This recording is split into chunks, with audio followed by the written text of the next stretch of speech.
Então vamos para a quinta mesa, né? Quero convidar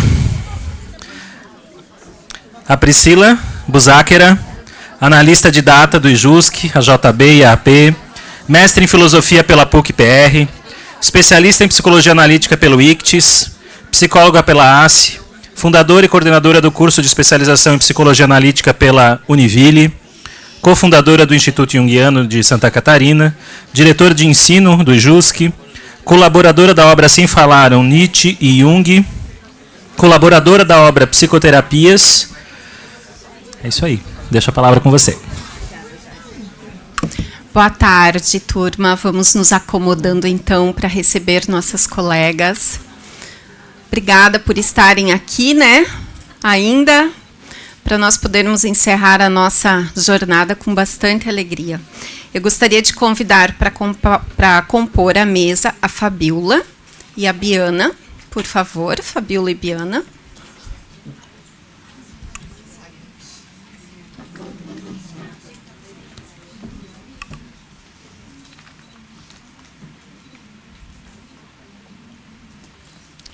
Muito bem, meninas. A gente vai começar com o trabalho da Fabiola. Fabiola Pires, graduada em Psicologia, especialista em Gestão de Pessoas e em Psicologia Analítica. Atuação em Psicologia Organizacional, em jogos corporativos e grupo, além de Psicologia Clínica. A Fabiola também é nossa aluna candidata na formação. Por favor, Fabiola. Obrigada pelos parabéns, já ajudou a ficar mais leve um pouquinho. Então, eu vou falar, o meu tema é magia e ciência na obra de Jung. O tema deste ensaio pode parecer paradoxal. No entanto, pretendemos dar um passo inicial sobre as significações possíveis da magia nos saberes da psicologia analítica. A intenção é percorrer o caminho do desenvolvimento do pensamento científico para compreendermos como a magia pode ser entendida neste cenário. A ideia para este tema surgiu a partir de um evento sincrônico que gerou profundos questionamentos. Não foi possível afastar a curiosidade e a necessidade de compreender em quais âmbitos a magia está inserida na psicologia analítica, quais são seus contornos e os destinos ao iluminá-la em um mundo ainda permeado pelo racionalismo como o nosso. Estudar sobre essa temática nos levou a examinar alguns desafios que o próprio Jung encontrou em sua jornada e nos fez admirar ainda mais a sua coragem diante do principal tema da psicologia, a psique. É importante salientar a preocupação de não mergulhar em um mar de argumentos temerários que simplificam as suas ideias e utilizam a sua obra para rasas compreensões. Como analistas em formação, estamos em busca de conhecer profundamente a visão de mundo de Jung. Precisamos compreender sua teoria, cotejá-la com o momento histórico em que se originou e entender as bases epistemológicas, tendo sempre em mente ampliar nossos alicerces e fortalecer a nossa segurança e profundidade na prática clínica. O desenvolvimento da psicologia enquanto ciência, se comparado a outros campos do conhecimento, é recente, datando em torno de 150 anos.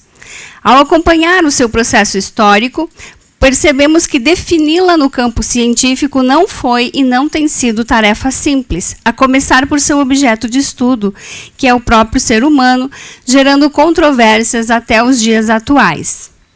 A psicologia, sabemos, originou-se da filosofia e suas raízes enquanto ciência foram firmadas na corrente filosófica e sociológica positivista de Augusto Comte, precursor do rigor científico na construção do conhecimento das ciências humanas. O período da história da humanidade conhecido por iluminismo foi o berço da ciência moderna e ofereceu respaldos necessários para essa construção. Segundo Godwin, a ciência moderna baseou-se em ideais racionalistas e definiu que um conjunto de conhecimentos, para ter validade científica, precisaria estar de acordo com uma linguagem específica, clara e rigorosa. Essa linguagem teve a finalidade de viabilizar sua compreensão e reprodução e sustentar a universalidade, verificação e validação. A psicologia, enquanto ciência, foi se desenvolvendo neste cenário. No século XIX, os fenômenos humanos passaram a ser investigados pela fisiologia e neurofisiologia, afastando-se da filosofia, aproximando-se da medicina e firmando-se em um terreno com status científico. Apesar da psicologia ter sido originada na Alemanha, científica, ter sido originada na Alemanha, o seu desenvolvimento ocorreu nos Estados Unidos de forma muito forte. E a partir de lá surgiram então as primeiras abordagens em psicologia, como o funcionalismo, o estruturalismo e o associacionismo. Devido à evolução histórica e também às características do objeto de estudo da psicologia, novas escolas foram surgindo, sendo necessárias adaptações a ponto de não ser possível existir como uma ciência unificada. Behaviorismo, Gestalt, psicanálise e psicologia profunda foram algumas das ramificações da psicologia que, com formas distintas de compreender o ser humano e com métodos variáveis de compreensão, foram diferenciando-se. Esses movimentos de transformação e questionamento do pensamento científico foram as origens da ciência pós-moderna, que, conforme Pena, se caracterizou por uma desdogmatização da ciência. Podemos compreender que foi neste contexto histórico que o pensamento de Jung paralelamente foi sendo elaborado. A influência da psiquiatria dinâmica, que visava compreender e tratar as doenças mentais, abriu espaço para integrar conhecimentos médicos e filosóficos. Por sua vez, a inspiração da psicologia no pensamento de Jung e sua experiência como médico no Hospital Burgosli, conjuntamente com sua admiração pelas ideias de Freud e da psicanálise, formaram as etapas iniciais de sua obra. Posteriormente, seu pensamento foi sendo ampliado e transformado, afastando-se da psicanálise e sendo construído em um novo terreno, próprio, profundo e singular. É interessante percebermos o quanto de incompreensões que Jung suscitou ao longo de sua jornada.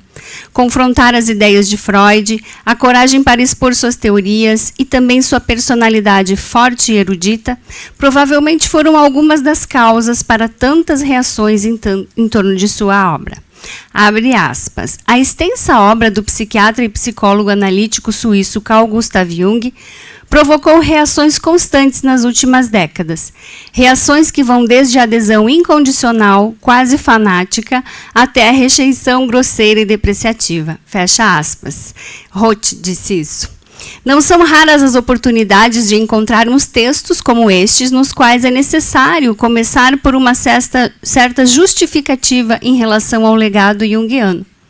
As respostas diante do plausível questionamento dos motivos pelos quais ele sofreu tantas críticas é encontrada exatamente em sua ousadia e profundidade ao abordar temas que foram renegados pelo racionalismo científico.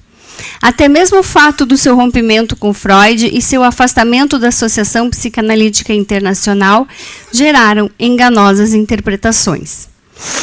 As críticas e incompreensões que sofreu o obrigaram em vários momentos a se pronunciar a respeito.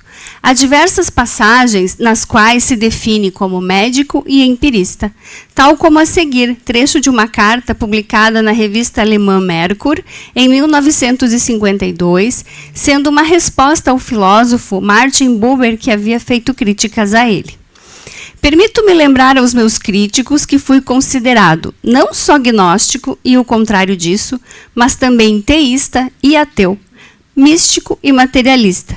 Em meio ao concerto de tantas e tão variadas opiniões, não quero atribuir demasiada importância àquilo que eu próprio penso de mim, mas citar apenas uma opinião expressa a meu respeito, extraída de fonte aparentemente insuspeita, um artigo publicado no British Medical Journal em 9 de fevereiro de 1952.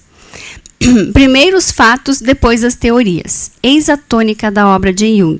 Ele é, em primeira e última análise um empírico. Essa opinião tem todo o meu apoio. Após sabermos sobre a importância da obra, é preciso compreender que ela não pode ser interpretada separada da própria vida do seu autor. As experiências geraram reflexões e impulsos aos quais Jung foi se dedicando, vivenciando, pesquisando e registrando, e assim suas ideias foram sendo desenvolvidas. Aos 83 anos de idade, após sua obra quase concluída, decide que é o momento oportuno para contar a sua história. Minha vida é a história de um inconsciente que se realizou. Assim, ele começa sua autobiografia. E apesar do material ser fortemente íntimo, distante de uma linguagem científica e repleta de acontecimentos interiores, é uma obra que possibilita compreender sobre a construção da psicologia analítica. Para compreendermos a magnitude do pensamento de Jung, é importante observar o período da sua vida logo após a ruptura com Freud. Foi um momento muito difícil, principalmente em relação à sua vida interna. É sobre essa etapa que, em seu livro Memórias, Sonhos, Reflexões, escreve o capítulo que denomina Confronto com o Inconsciente. Abre aspas. Depois da ruptura com Freud, começou para mim um período de incerteza interior e, mais do que isso, de desorientação. Eu me sentia flutuando, pois ainda não encontrara minha própria posição. Durante este período, emergiram do inconsciente imagens, sonhos, visões e como estava tentando sobreviver em sua nova realidade, afastado de Freud, da psicanálise, de seus colegas, permitiu-se com muitas dificuldades vivenciar essas experiências. Ele passou a registrar em um diário diálogos profundos com a sua alma.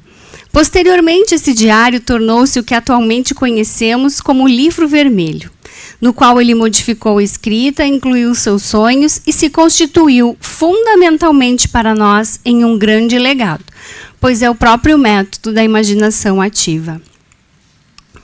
A prática mágica consiste em tornar compreensível ou incompreensível, de certa forma não compreensível.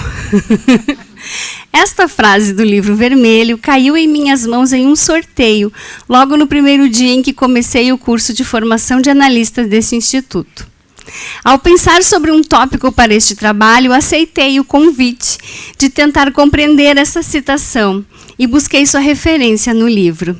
Há vários capítulos sobre o tema, que incluem os termos magia, mago e prática mágica. Ainda contém os desdobramentos e as imagens que ele elaborou sobre estas imaginações ativas. E torna-se muito claro que foi extremamente desafiador para Jung encontrar-se com este tema. Esta é a relevante justificativa para a importância deste trabalho, pois é notório que por esses e outros aprofundamentos que seguiram após sua experimentação, caprichosamente descritas no Livro Vermelho, que muitos não compreendem sua obra.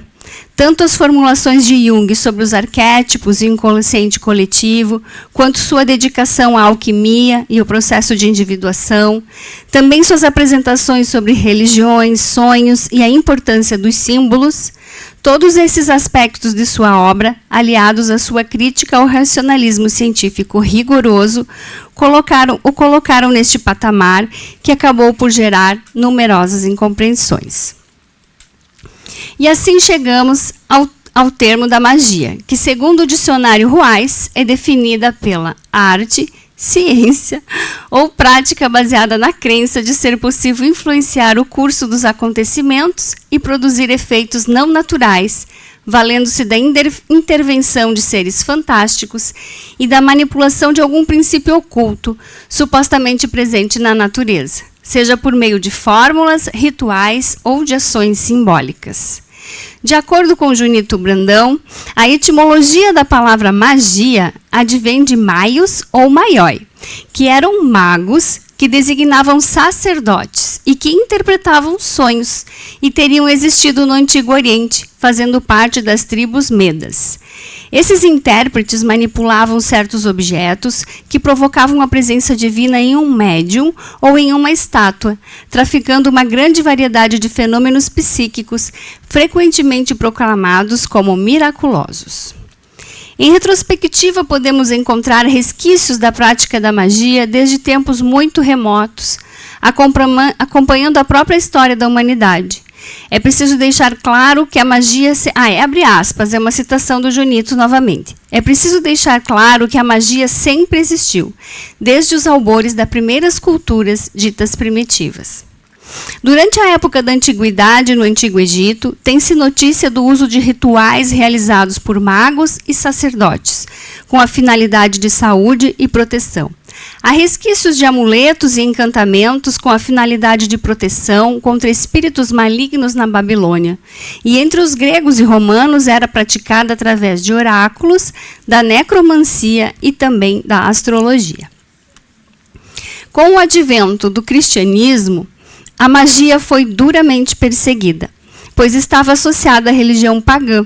Este período da história foi marcado por intensa perseguição de pessoas, principalmente de mulheres, acusadas de bruxaria ou feitiçaria. Já durante o Renascimento, figuras como Paracelso foram representantes de uma reativação da magia. Nessa época, o conjunto de doutrinas místicas, astrológicas e filosóficas denominado Hermetismo e também a Cabala foram algumas das principais áreas que abordaram sobre temas correlatos, sendo perseguidas pelo cristianismo, e a sua estratégia foi o afastamento, protegendo-se em pequenos grupos secretos. Importantes textos e imagens sobre alquimia e astrologia apresentam conteúdo sobre magia e ocultismo. Durante a Era Moderna, desde o século XVII até XVIII, com o avanço do Iluminismo, a magia foi vista com ceticismo, pois opunha-se completamente aos ideais do racionalismo e positivismo reinantes nessa época. O cunho dogmático e racional das ciências não poderiam abarcar temas como a magia. Atualmente, a magia continua a ser estudada e praticada. Existem pessoas que se reúnem em grupos destinados ao estudo dos rituais mágicos, como, por exemplo, o neopaganismo. Podemos constatar também o interesse pela magia por parte dos pacientes nos consultórios de psicologia, através de seus relatos de experiências em cartomantes, benzedeiras, astrólogos ou vivências místicas diversas. Também é fácil observar a magia presente na literatura, no cinema, na moda e também entre os jovens em jogos de videogame e RPG, demonstrando o fascínio que produz na cultura popular até os dias de hoje. De acordo com a retrospectiva que a Bagnano apresenta sobre a magia na história da humanidade, podemos considerar que esta tem se mostrado de forma semelhante à Lua, sobre a perspectiva de quem a vê do ponto de vista da Terra. Ora a magia se mostra, ora permanece oculta ou depreciada. Por vezes vemos que o interesse coletivo por ela cresce, em outros momentos mingua, sendo perseguida e renegada a ponto de ficar obscurecida. Podemos sentir a presença da magia na humanidade em fases. Em alguns momentos e para algumas pessoas pode ser utilizada com o intuito de autoconhecimento ou manipulação da vida. Às vezes se mostra, mas sua luz nunca será comparada à do sol. Assim como a ciência, que embora tenha subsídio para explicar os fenômenos, dependendo de como é utilizada, pode clarear tanto a ponto de cegar. É a partir deste ponto que poderemos iluminar a maneira pela qual a magia na obra de Jung pode ser interpretada. Não se trata de fazer uma defesa de suas práticas ou comprovar seus mecanismos. É sob o ponto de vista dos fenômenos humanos que ele a considera. É produzida coletivamente e não pode ser ignorada, pois compõe a psique. Sempre e em toda parte existiram ritos de entrada e saída, que para os racionalistas distantes da psicologia não passam de superstição e magia. No entanto, a magia é em seu fundamento um efeito psicológico que não deve ser subestimado. A realização de um ato mágico proporciona ao homem uma sensação de segurança, extremamente importante para uma tomada de decisão. Toda decisão e resolução necessitam dessa segurança, pois ela sempre pressupõe uma certa unilateralidade e exposição. Esta forma de Jung compreender a magia, considerando a parte da psique, desde os povos mais primitivos até os dias de hoje, revelando representações coletivas, coaduna com seus conceitos de arquétipo inconsciente coletivo. Foram estes termos que marcaram seu afastamento das ideias de Freud, que considerava apenas a camada pessoal do inconsciente e que levou ao período que denominou o confronto com o inconsciente e resultou no Livro Vermelho.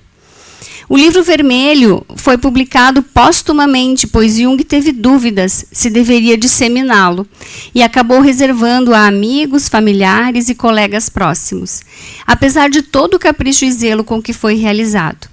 O livro não é um artigo científico e também não é o seu diário pessoal. Foi construído a partir de seu diário, incluindo sonhos e imaginações expostas de forma lírica, com diálogos e reflexões. No capítulo intitulado O Dom da Magia, Jung descreve um diálogo travado entre si e a sua alma. Em seguida, nos apresenta Philemon, seu mago interno, e suas reflexões a partir desse poderoso encontro imagístico. Para leigos em psicologia analítica, a obra pode carecer de sentido, mas para aquele que tiver familiaridade com a psicologia de Jung, torna-se emocionante, elucidativo e inspirador. Pode-se perceber a agitação interna dele, as dificuldades encontradas em sua trajetória de vida, em seus aspectos externos e principalmente internos, e sua coragem para manter-se fiel aos seus ideais. A prática mágica consiste em tornar compreensível o incompreensível, de certa forma não compreensível. A maneira mágica não é arbitrária, por isso seria incompreensível, mas é resultado de razões incompreensíveis. Falar de razões também não está certo, pois as razões são racionais. E também não se pode falar de destituído de razões, pois disso nada mais se poderia afirmar. A maneira mágica se rende. Quando abrimos o caos, também a magia se rende. Isso é o Jung, né? Jung foi um pesquisador da psique. Seu método de investigação compreende características do pensamento dialético, fenomenológico, hermenêutico, associativo, analógico e imagético. Apesar da psicologia ter transcendido as fronteiras da psicoterapia, oferecendo subsídio para as outras áreas compreenderem seus escopos, é na prática dos consultórios de psicologia que se torna-se realmente profunda e frutífera. A ciência de Jung foi ampliada com o entendimento acerca da presença das imagens e da magia, caracterizando o objeto de seu estudo. Desta forma, abarca a magia, porque durante toda sua alma foi fiel às características da alma humana. Jung foi indelével à essência da psicologia, a psique. Desta forma, o tema deste ensaio não é paradoxal. Jung foi um pesquisador da alma. Não excluiu suas polaridades, ao contrário, integrou-as. Sofreu incompreensões justamente por ter se mantido imperecível às exigências de uma psicologia profunda. Como analistas em formação, é importante que não percamos de vista a fidelidade à psique. Quizá seja possível, através dos estudos ou da prática da psicoterapia, como futuros analistas, analisantes ou simples seres sobre a Terra, que possamos caminhar no sentido de uma vida mágica, plena de sentidos e significados. Afinal, a magia é filha da esperança e mãe do encantamento.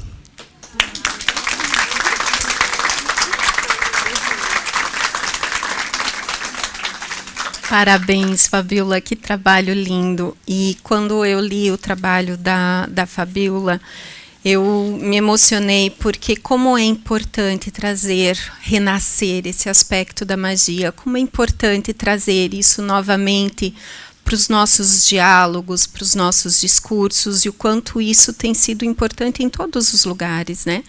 Eu costumo dizer que eu tenho a sensação de que a alma começa onde a ciência termina, porque é algo que faz parte do mistério e que está na nossa vida, no nosso dia a dia. Obrigada por trazer esse tema tão importante. Muito bem, agora vamos ouvir a nossa colega Biana.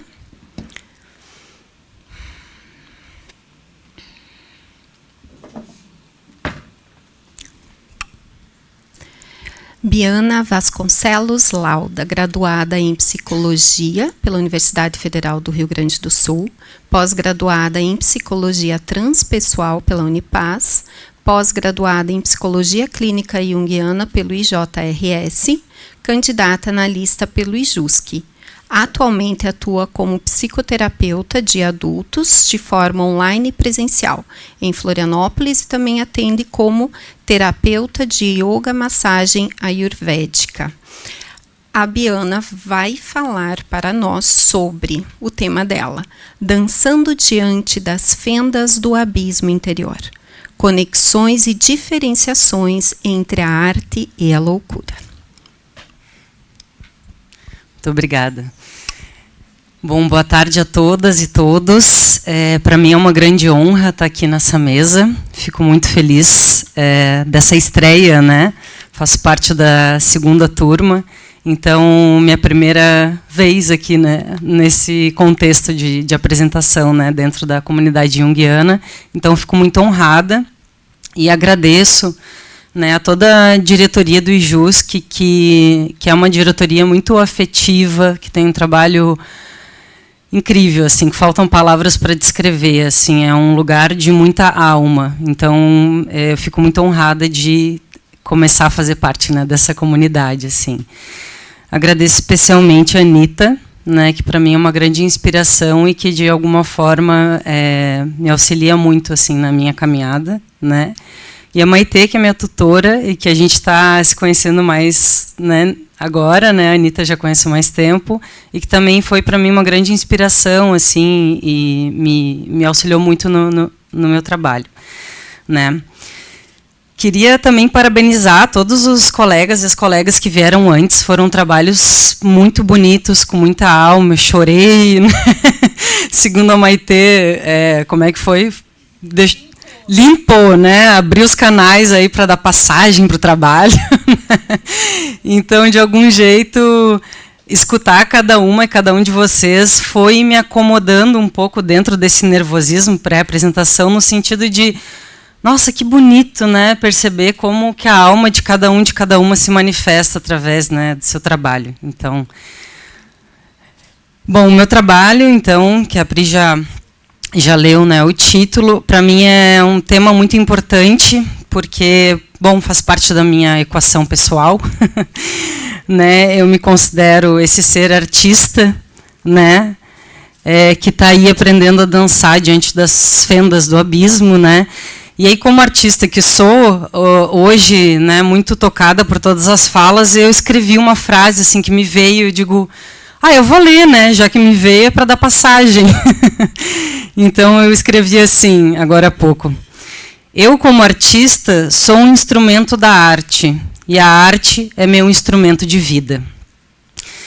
E conectando, então, com esse tema da magia, né, que eu acho que não foi à toa, né, que nos colocaram juntos nessa mesa, eu vou fazer um convite, eu vou passar um convite presente, vou passar 2 livros aqui para vocês, que foram livros que me inspiraram na escrita desse trabalho, né, uma biografia da Frida Kahlo e um livro do Rick Rubin, O Ato Criativo, Uma Forma de Ser. E a ideia é que eles vão passando mesmo como um oráculo, né? E que cada um possa abrir aí aleatoriamente numa página e receber esse presente aí do universo.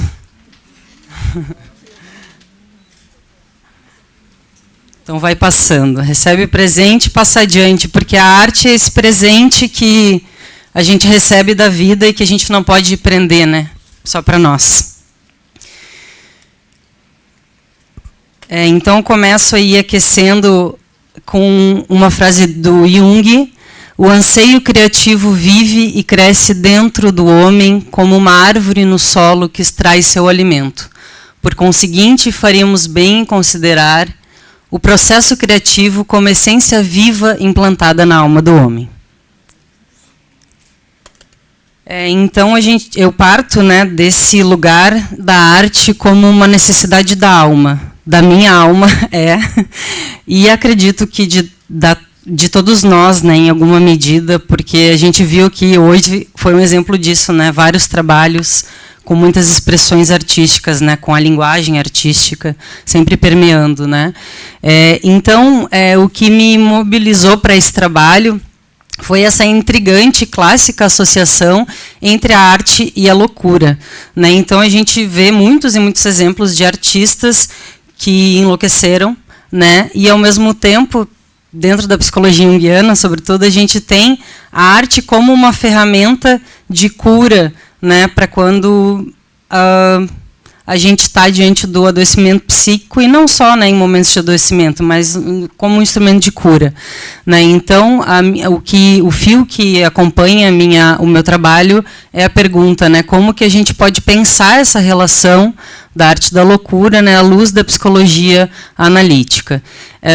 E um dos caminhos que eu encontro para ir conduzindo as minhas reflexões é que tanto a arte quanto a loucura, elas acessam esse espírito das profundezas, elas falam através do espírito das profundezas, né? Então a gente vem de uma história enquanto humanidade muito marcada por violência, guerra, sofrimento, abandono, né? Que vão gerando essas feridas transgeracionais, que aí a gente vai tentando lidar a duras penas, e as formas criativas de refazer a vida vêm nos salvando há milênios, né? Porque não é o que acontece em si, né? Não é o que a vida faz da gente, mas o que a gente faz com que a vida faz da gente, né? Já disse o Jung. Então, essa potência criativa da psique, ela vai encontrando caminhos, né, para que o sintoma ele não fique congelado, né, para que essas feridas não fiquem sempre abertas, né. Então, assim como a Fábia, eu também recebi uma frase no primeiro dia e que me acompanha, né, não à toa, do livro vermelho, que é: profundeza e superfície devem misturar-se para que surja a nova vida. Mas a nova vida não nasce fora de nós, e sim dentro de nós. Bom, então artistas, né, esses seres sensíveis que captam de uma maneira amplificada aquilo que está dentro, que está fora, né, e que tem, de alguma forma, essa coragem de mergulhar, de sentir, de se afetar, de refletir. E nessa viagem, né, para esse lugar das profundezas, tem esse risco do abismo, né? Esse abismo interior, em que ao mesmo tempo que a gente toca a beleza, o encantamento, a gente está diante do despedaçamento. Então, agora eu queria fazer um convite para vocês. Eu gostaria de ler um texto autoral e queria convidar vocês a uma escuta afetiva. Então, para quem se sentir à vontade de fechar os olhos, né, para que a gente pudesse recolher para esse mundo interior e escutar mesmo afetivamente essas palavras, né? Quem não se sentir à vontade, tudo bem, né? Cada um sabe, e cada uma sabe do seu desejo e possibilidade. Ela caiu na imensidão de seu vazio. Ninguém a socorreu. Ninguém pôde salvá-la de si mesma. Caiu, mas não tombou. Já não havia mais chão. Já não havia mais nada que recebesse o impacto de seus anseios, nem o chão estava mais ali. Em seus devaneios, via-se caindo, caindo, caindo, sem nunca poder tombar, sem um limite, sem um fim. Era um infinito que não era amplo, era um infinito que não respirava liberdades, sentia-se presa em seus vazios. Por alguns instantes, deixou-se sucumbir nessa imensidão. De repente, uma brisa suave lhe tocou a face e então pôde erguer seus olhos novamente. Viu que seu vazio era realmente gigante e que lhe doía na alma, mas sentiu também que era o seu vazio. E assim pôde ver que seus braços eram tão infinitos quanto ele. Então decidiu abraçá-lo. Aos pouquinhos podem abrindo os olhos. Muito obrigada por toparem a experiência. Quem nunca esteve diante de seus vazios? A gente está falando dessas experiências limítrofes, né, em que faltam palavras para explicar, né, em que a gente fica diante do terrível, do destruidor, mas também do magnífico, do deslumbrante, né, e a gente sabe que o equilíbrio psíquico, né, consiste nessa dança entre o mundo objetivo, lógico, consciente, e o mundo subjetivo, irracional, inconsciente, que tem tudo a ver, né, com o que a Fábio falou agora para a gente. E a gente tem vivido cada vez mais uma unilateralidade da vivência exterior, né, em que a gente está focado aí no racionalismo, no materialismo, né, no resultado, na produção, enfim, e a gente está deixando de lado a vida da alma, né, perdendo o mistério sensível, o mundo interior. E tanto a arte quanto a loucura, elas estão nesse território do mundo sensível, da experiência abissal. Aí, mais uma frase do Jung. Existe uma aproximação entre o poeta e o doente mental, e aí poeta a gente pode amplificar para artista, né? Que, na verdade, todo ser humano traz consigo uma fantasia em constante criação que se esforça em polir arestas da realidade. Quem já se observou com toda atenção e com toda objetividade sabe que dentro de si habita um ser empenhado em encobrir e esconder tudo que possa ser difícil e problemático na vida, tentando criar um caminho livre sem muitos obstáculos. A doença mental faz com que predomine tais atitudes, e uma vez predominando, a realidade vai pouco a pouco sendo encoberta, tornando-se um sonho distante. Enquanto isso, o sonho é que se torna realidade, acorrentando o doente muitas vezes por toda a vida. Com pessoas normais, totalmente inseridas na realidade, não conseguimos ver a riqueza desse aspecto velado da psique.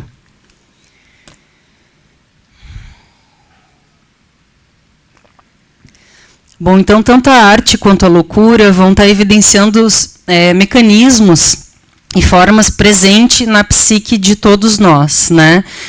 Então, vou fazer um resgate de alguns conceitos dentro da psicologia analítica para a gente seguir navegando, né, pelo tema.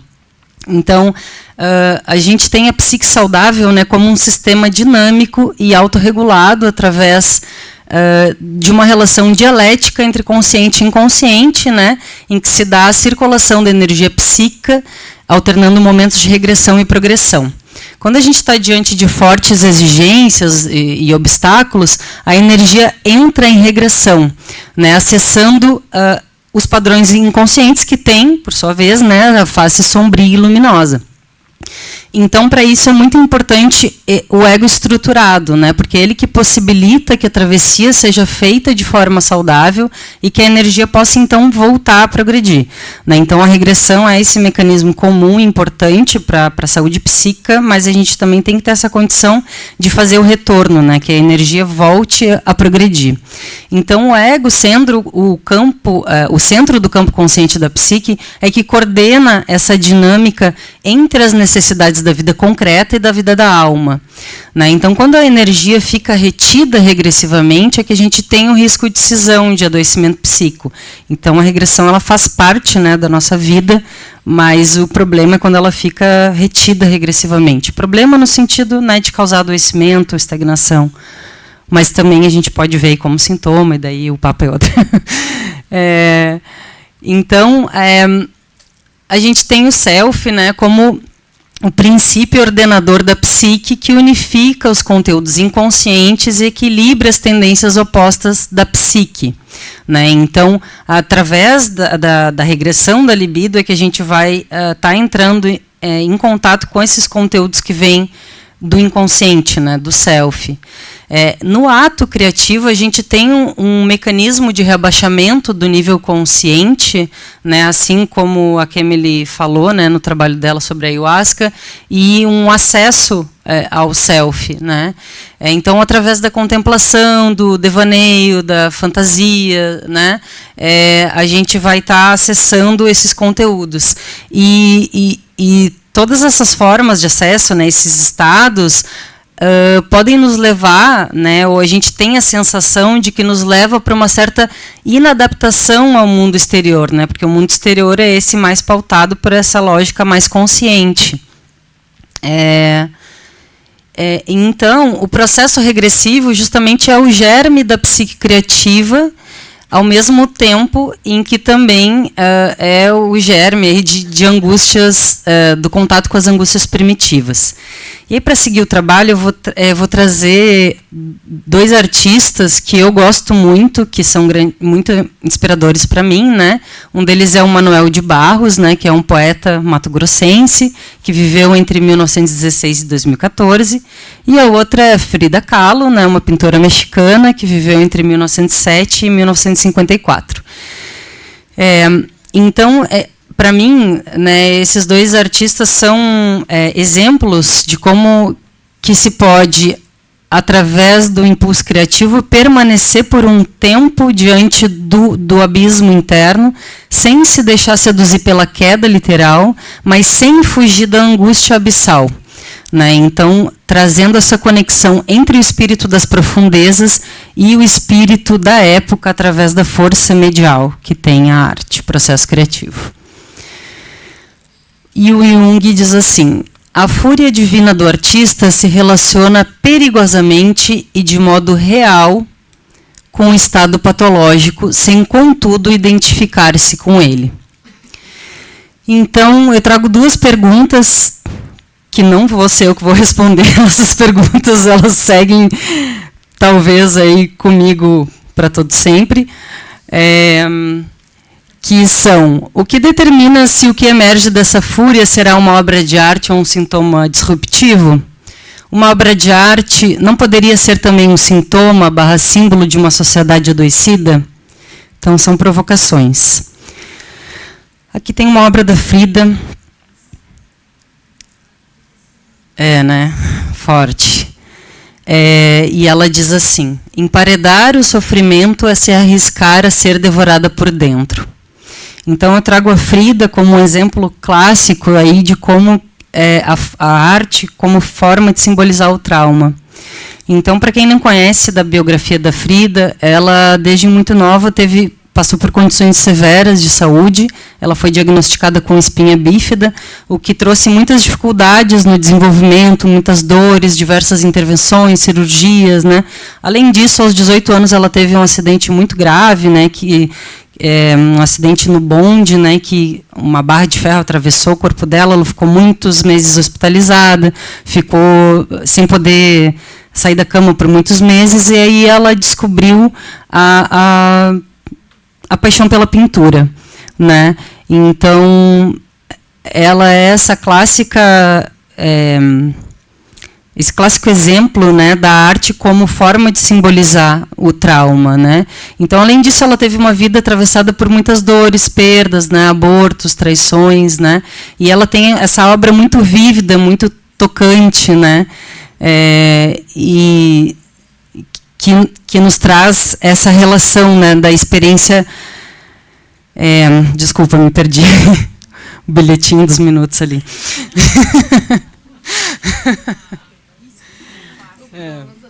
O Cronos não deixa o Kairos assim, fluir livremente, né? Ai, que chato. Tá, mas vamos lá. Bom, então, o aspecto luminoso do trauma, né, e o aspecto luminoso da arte, né, tem aí esse enlaçamento, né, que ao mesmo tempo tem esse risco de dissociação, tem essa potência de cura. Deixa eu passar isso. Voltei. Aqui. Então, mais essa obra da Frida, que eu acho belíssima, né, que, de alguma maneira, para mim, ela é uma expressão imagética dessa potência da arte de expressar o irrepresentável da experiência traumática, né, de ativar as forças transformadoras da psique, fazer circular a energia psíquica entre um mundo interno e externo e dar forma às imagens do inconsciente, propiciando a integração psíquica, né? Então, essa imagem, para mim, é o que traduziria esse navegar entre os mundos, né? Esse dançar diante das fendas do abismo. Daí agora eu vou entrar no Manuel e vou compartilhar com vocês uma poesia dele, né? Eu trago o Manuel como essa imagem da arte como potência de resgate do sensível. A poesia diz assim: A poesia está guardada nas palavras. É tudo o que eu sei. Meu fado é o de não saber quase tudo. Sobre o nada eu tenho profundidades.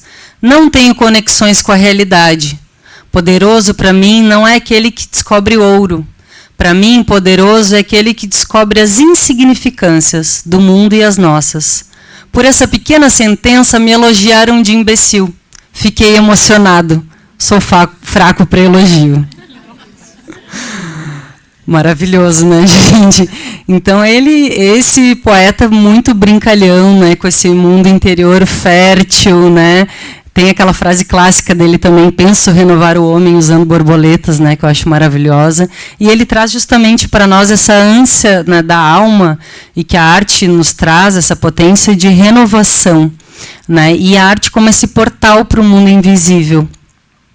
E também essa coisa muito linda, né, esse valor das insignificâncias, que para nós, né, como terapeutas, é fundamental, né? A gente não são as grandes coisas, né? São os detalhes, aquilo que está por trás, aquilo que ela quase não disse, mas disse, né? Então, é a força do mistério, né? Então ele vai trazer, não tem conexões com a realidade, né?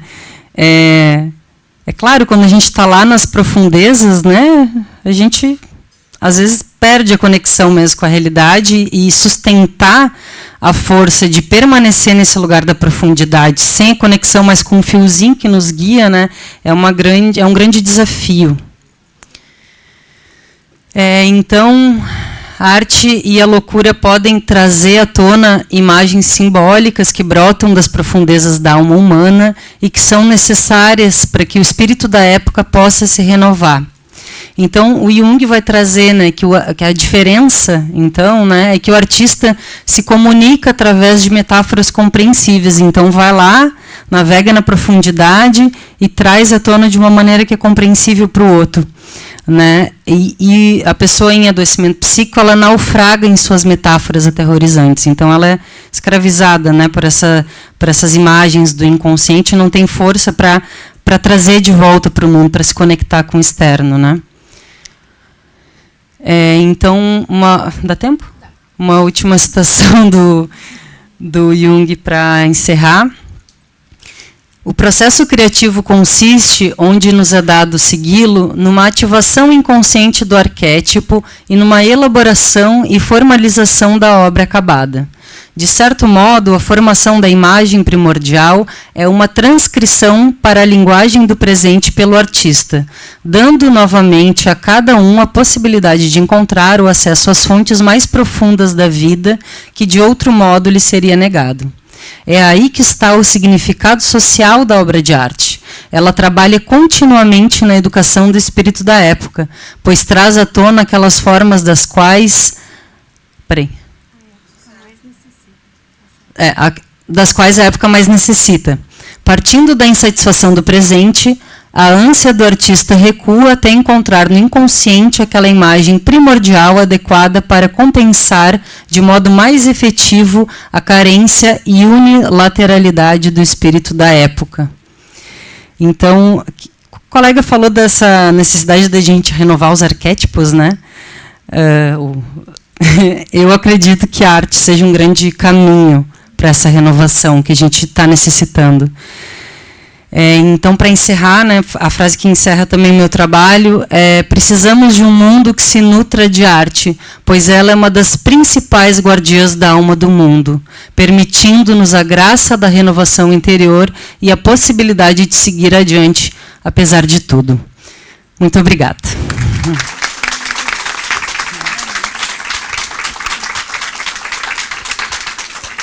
Parabéns, Biana.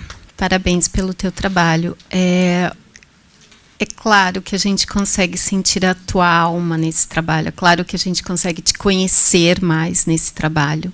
A profundidade, a forma como você traz, como você escreve. Parabéns. Eu estava aqui pensando, quando a Biana estava finalizando, veja que incrível é como cada um traz um tema, escreve a sua própria maneira e como o conhecimento, como um texto vai somando a outro, que vai somando a outro, e o quanto a gente vai aprendendo com todos esses temas que vão sendo trazidos e aprofundados, né? O quanto o estudo, a pesquisa, o aprofundamento de um ajuda no aprofundamento do outro. Então, é uma soma de muitos ensinamentos e aprendizados. Bem, eu vou abrir agora, então, a gente tem alguns minutos para alguma pergunta, alguma consideração, alguma reflexão. Sintam-se à vontade.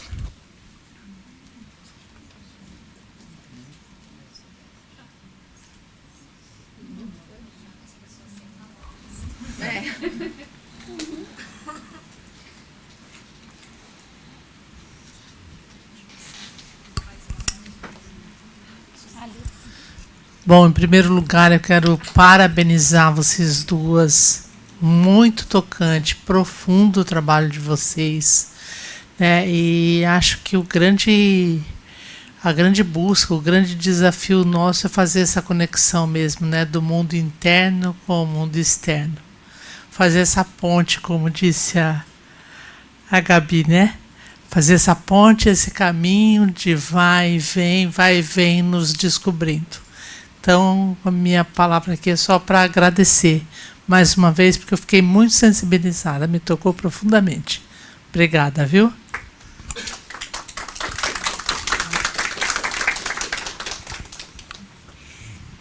Fabiola e Biana, né? Também gostei muito da fala de vocês, realmente me emocionou também, né? E consegui perceber, né, como vocês conseguiram traduzir, né, no texto, né, o que vocês trouxeram para nós é essa alma, né? Fiquei pensando, sabe, Biana, também, quando você traz essa alma do mundo, né, a anima mundi, como cura também, né, através do processo criativo, porque a gente vai pensando o que seria de nós na pandemia sem a criatividade, né? Então eu percebi assim entre algumas pessoas que eu atendi, né, que a saída era a criatividade para não enlouquecer, né, no período da pandemia. Então essa anima mundi, né, ou a alma do mundo, com certeza, né, o criativo vai, né, ajudando muito. É isso. Obrigada.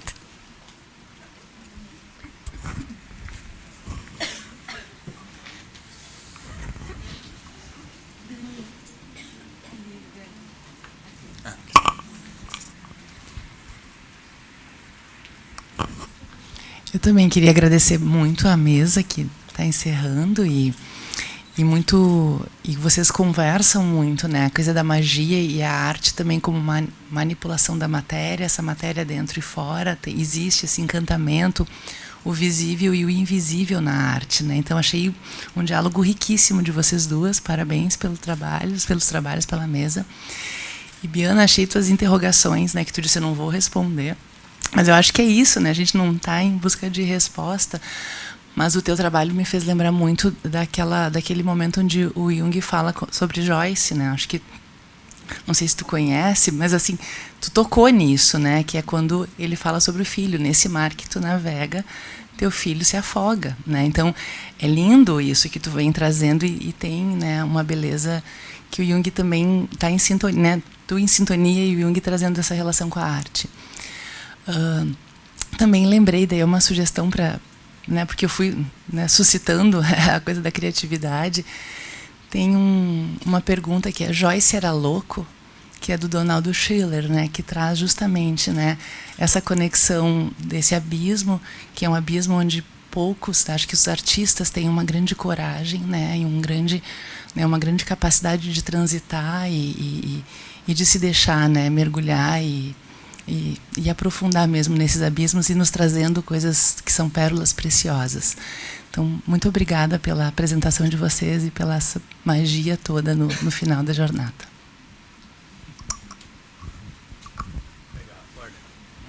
Vou aproveitar que está aqui do lado, que eu não me seguro.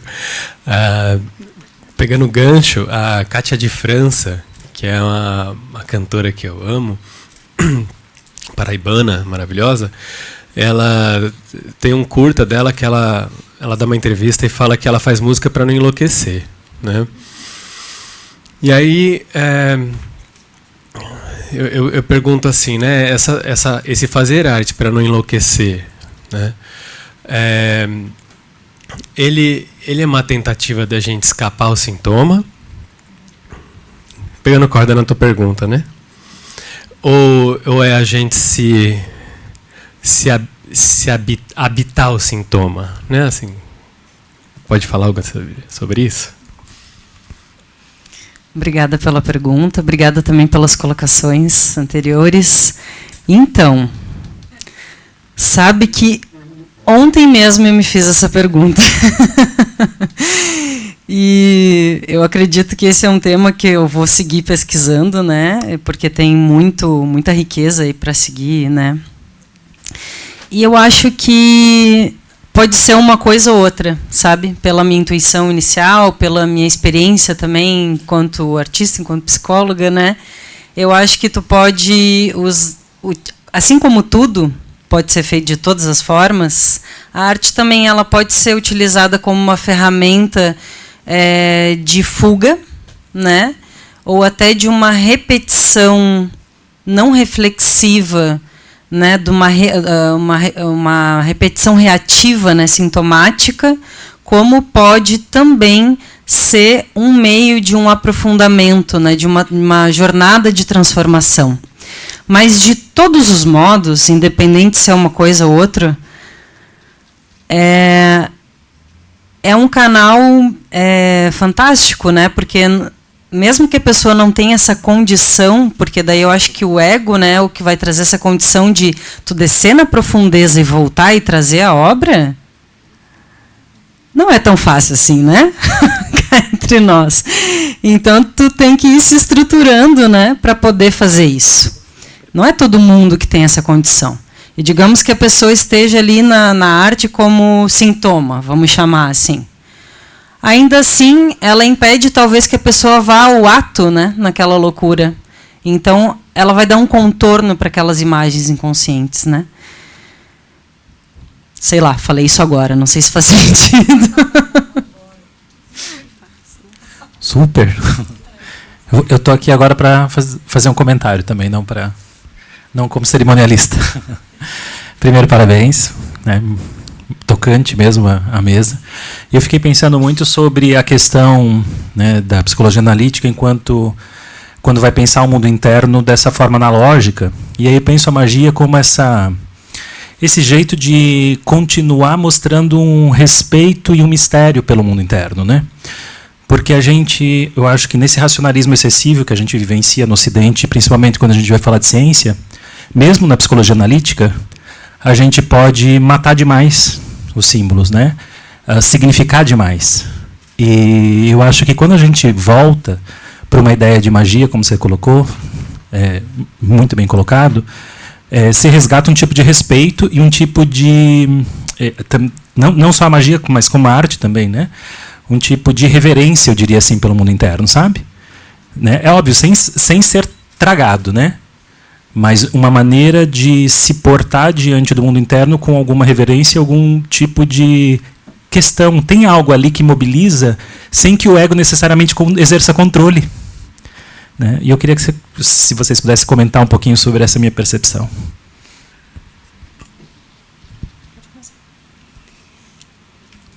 Não? Tá bem, obrigada pela pergunta, Jason. Acho que faz todo sentido, eu vejo dessa forma também. Inclusive, eu acho que no meu processo, né, pessoal de formação, isso vem muito como conflito, né? Porque é muito fácil a gente cair na interpretação, matar o símbolo, né? Então, ainda mais estudando, mergulhado assim nessas obras, né, que são exigentes assim. Tu quer ver aquele exemplo em tudo, então tu acaba sim fazendo isso, né, de matar. Então acho que na verdade isso é uma questão para todas nós, né, para todos nós durante toda a formação. Não sei vocês que são analistas uma jornada mais longa, acho que vão poder me dizer se a minha intuição está certa, mas eu acho que isso tem que estar sempre presente, né, porque é muito fácil a gente cair nessa lógica, né, porque é a lógica predominante.